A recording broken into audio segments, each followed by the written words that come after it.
Um dia após o outro, pois ontem, mesmo diante de mais uma derrota no Campeonato Brasileiro, dessa vez para o Corinthians em Itaquera, as informações hoje de fato animam a parcela da torcida vascaína que ainda acredita numa permanência na Série A do Campeonato Brasileiro. Ramon Arreu Dias já apresentou mudanças mesmo diante de derrotas para Atlético Paranaense e Corinthians. O Vasco bem postado taticamente, um Vasco que finaliza, não à toa ontem, foram 23 finalizações no gol do Clube Paulista, quase o dobro de finalizações que o Corinthians teve ao gol do Cruz Maltino. Então, melhoras táticas foram vistas, um desempenho melhor foi visto. Porém, meus amigos, o grande problema hoje dentro do Vasco da Gama é a questão técnica, é a questão de reforços, é a questão de jogadores decisivos de qualidade dentro do campo. E exatamente por esse motivo temos informações importantes aqui a trazer a vocês. A grande pergunta que fica é: será que vai dar tempo? Quarta-feira, a janela de transferências para o futebol internacional estará fechada e o Vasco corre contra o tempo para anunciar, regularizar e fazer com que os seus reforços já venham a estar à disposição para a partida contra a equipe do Grêmio no dia 6 de agosto. 3 nomes chegarão até quarta. 2 já estão praticamente sacramentados: Diego Costa e também o zagueiro Robert Rojas. E é claro, aqui neste Fala Gigante, apenas nesse segundo vídeo do domingo, iremos trazer todas as informações a vocês sobre esse momento do nosso Cruz Maltino. Falaremos sobre Diego Costa, falaremos sobre Robert Rojas, falaremos sobre o Vasco no mercado, falaremos sobre Ramon Arreu Dias e muitas outras informações. Porém, torcedor, rapidamente, como sempre fazemos aqui no nosso canal, eu quero dar as boas-vindas aí a todos vocês que estão chegando ao canal do Gigante Vasco pela primeira vez. Para quem não me conhece, eu sou o Lucas e você está aqui no canal do Gigante Vasco, o canal do torcedor vascaíno. E rapaziada, se você está aqui e ainda não é um inscrito do nosso canal, vem aqui embaixo onde tem essa palavrinha inscrever-se, aperte nela e venha fazer parte da nossa família. A gente precisa muito da sua ajuda, a gente precisa muito de você, torcedor. Eu sei que o momento é ruim, eu sei que o momento é complicado, mas nós, acima de tudo, estaremos aqui para cobrar essa atual diretoria, para pedir reformulação urgente no departamento de futebol, para informar e também para, principalmente, ser a voz de você que está aí do outro lado. Então, eu conto com você. Se inscreva, além disso, deixe seu like no canal, ative seu sininho de notificação e deixe aí os comentários. Você ainda acredita, torcedor, no salvamento, na salvação, melhor dizendo, do Vasco da Gama nessa Série A do Campeonato Brasileiro? Ainda dá para permanecer na primeira divisão? Coloque a sua opinião aí nos comentários. Tranquilo, rapaziada? Porque o momento de fato é muito ruim. Ontem o Vasco novamente perdeu para a equipe do Corinthians. Ontem o Vasco entrou em campo pela 17ª rodada, porém ainda tem um jogo atrasado. O Vasco acabou não entrando em campo na 14ª rodada, ou aliás na 15ª rodada, contra a equipe do América Mineiro em Minas Gerais. Então, mesmo estando na 17ª, o Vasco tem apenas 16 partidas disputadas. Está com um jogo a menos com relação a outros clubes da primeira divisão do Brasileirão. Porém, mesmo assim não justifica, porque das últimas 5 partidas o Vasco perdeu 4 jogos. Foi uma vitória apenas para o Cuiabá, jogando na no estádio da Portuguesa, no estádio Luso-Brasileiro, na Ilha do Governador. São 9 pontos conquistados em 48 disputados. Um desempenho horroroso, um desempenho ruim, um desempenho de clube rebaixado para a Série B do Campeonato Brasileiro. E nesse momento que o Vasco não pontua, os clubes que estão acima do Vasco da Gama estão pontuando. O Goiás, que é o primeiro time fora da zona do rebaixamento, está com 6 pontos à frente do Vasco da Gama. O América Mineiro, que é o time à frente, está com 10. O Coritiba, que é o 18º, está com 14. Então a situação do Vasco, a cada rodada que passa, piora. A gente, como torcedor, espera que o Vasco vai entrar numa rodada e a situação vai melhorar, mas consegue piorar ainda mais o que já era muito ruim. Então, rodada após rodada, o torcedor vascaíno se preocupa com relação ao desempenho da equipe, se preocupa com relação à permanência na primeira divisão e se preocupa de novamente lá no final do ano nós temos que amargar um rebaixamento pela 5ª vez na história do nosso clube, após passar 2 anos na segunda divisão. O torcedor vascaíno não aguenta mais essa situação que o nosso clube vive atualmente. E é claro, nós nos preocupamos. O Ramon Dias se preocupa, até porque no momento que ele pegou esse projeto do Vasco da Gama, ele aceitou a proposta do Cruz Maltino, que acredita que poderá livrar o Vasco dessa situação, poderá fazer com que o Cruz Maltino permaneça na Série A do Campeonato Brasileiro. Ontem o Vasco entrou em campo contra a equipe do Corinthians e não jogou mal, torcedor. Muito pelo contrário, na minha opinião, o Vasco jogou bem. O Vasco terminou aí com o jogo com bons números. Foram 23 finalizações a favor do Vasco da Gama, enquanto o Corinthians conseguiu chegar apenas 12 vezes ao gol do Vasco.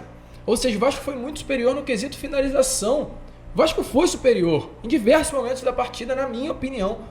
Porém, ontem ficou nítido mais uma vez a diferença entre efetividade e eficiência. A diferença em ter um time bem postado taticamente e um time bom tecnicamente. O Vasco ontem foi um time efetivo.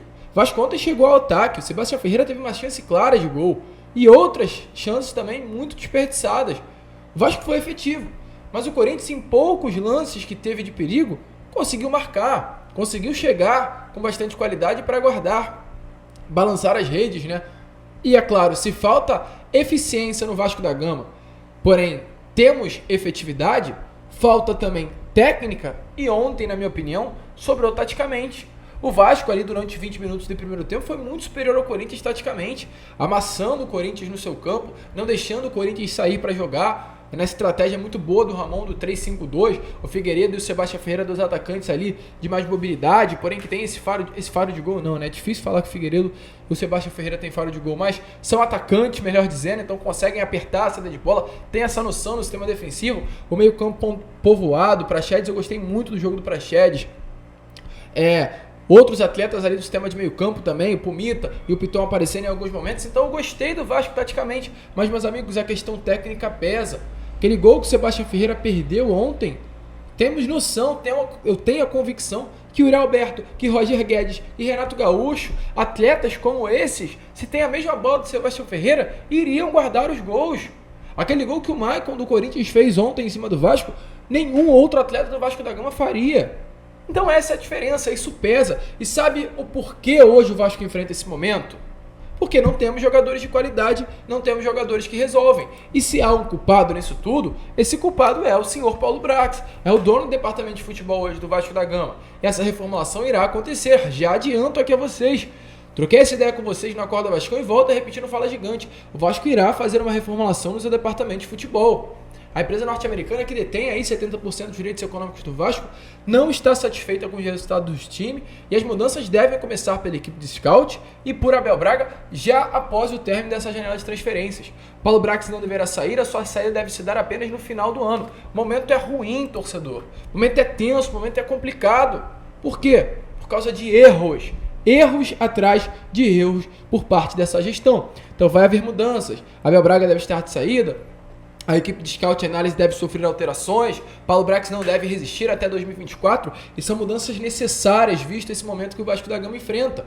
E o Ramon Dias deixou bem claro na entrevista coletiva de ontem que o Vasco precisa de reforços. Ele elogiou os reforços que já chegaram, elogiou o Praxedes, falou até sobre o Paulinho Paulo, que acabou infelizmente entrando e cometendo pênaltis, falou também sobre o atacante Sebastião Ferreira, mas deixou bem claro que precisa de reforços, precisa de novos nomes, precisa de tempo inclusive para trabalhar. E sobre reforços, temos a trazer informações. Porque, meus amigos, se nós temos algo a nos basear nesse momento, é sobre os nomes que ainda chegarão. Expectativas, te falo mais. A realidade é que 3 reforços desembarquem no Rio de Janeiro até quarta-feira. 2 praticamente fechados e um que ainda a gente não tem detalhes de quem será. Mas embarcarão um zagueiro, um camisa 10 e um camisa 9. Essa é a expectativa. É que o Vasco já tenha alinhado financeiramente e verbalmente. E cheguem aqui 3 nomes para realizar exames médicos e assinar um contrato com o Vasco.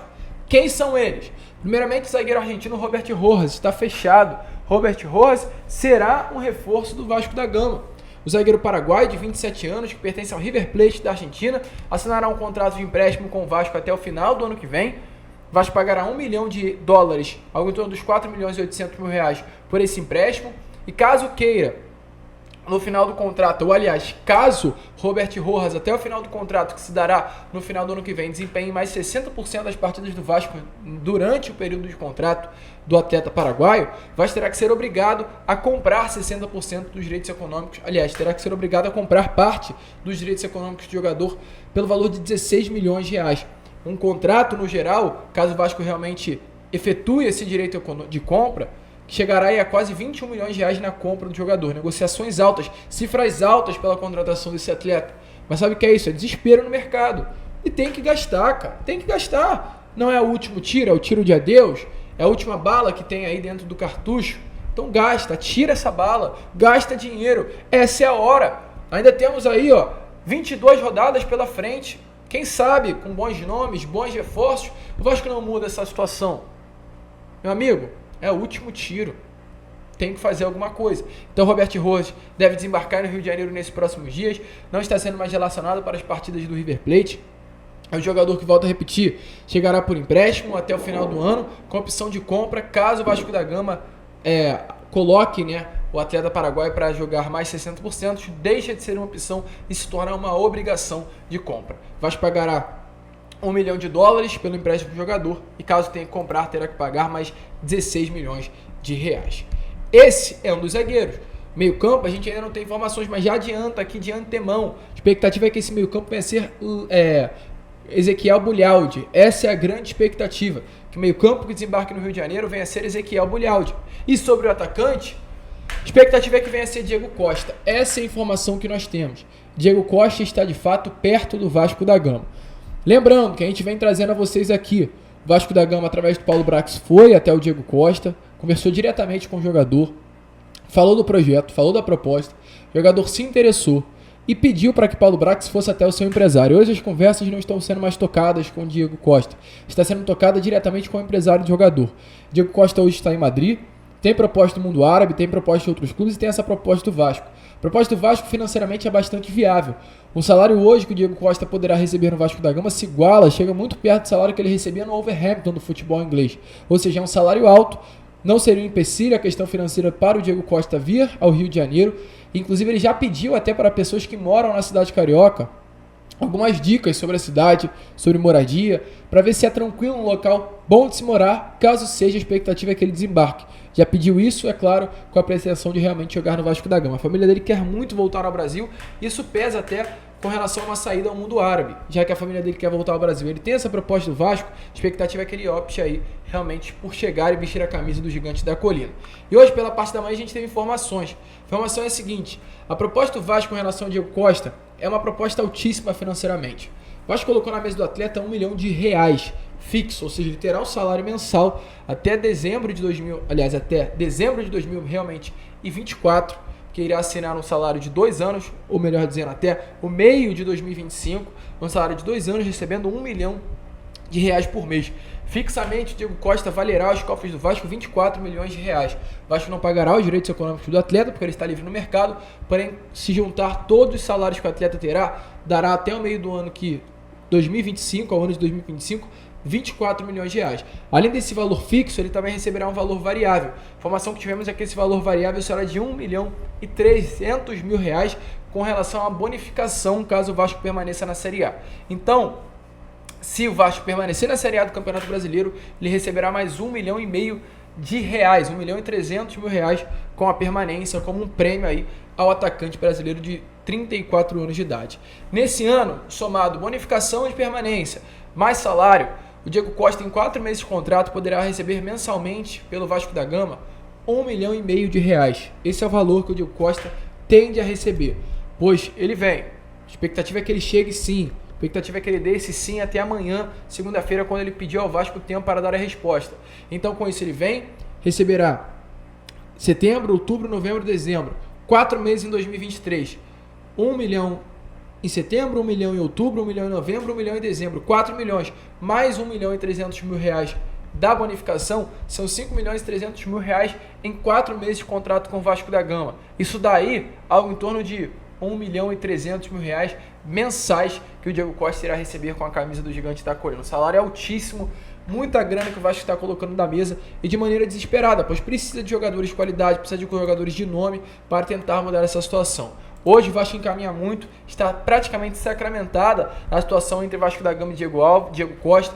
O staff do atleta até queria colocá-lo no Bahia, tentou até oferecê-lo ao clube baiano pelo projeto do City Football Group lá no Nordeste, mas infelizmente não, né? Felizmente para nós, o Diego Costa será um reforço do Vasco. Tá vendo muita gente reclamar, poxa, R$1,5 milhão no Diego Costa, eu poderia dar R$1,5 milhão em outro nome. Rapaziada, vamos aceitar, cara, vamos aceitar. Diego Costa hoje nesse time do Vasco é 10 e faixa, meu amigo. O gol que o Sebastião Ferreira perdeu ontem, eu duvido que o Diego Costa iria perder. Então hoje o torcedor vascaíno não tem nada para se lamuriar com relação à chegada do Diego Costa. Muito pelo contrário, levantar as mãos para o céu e agradecer, pois é um nome que poderá fazer a diferença nesse sistema ofensivo. Você gosta? Deixa a sua opinião nos comentários. A gente fica por aqui. Esse foi o Fala Gigante, apenas o segundo vídeo, né, desse domingo. Já já estaremos de volta com Boa Noite Gigante, contando aí com a presença de todos vocês. Vamos que vamos, se inscrevam, compartilhem e saudações vascaínas.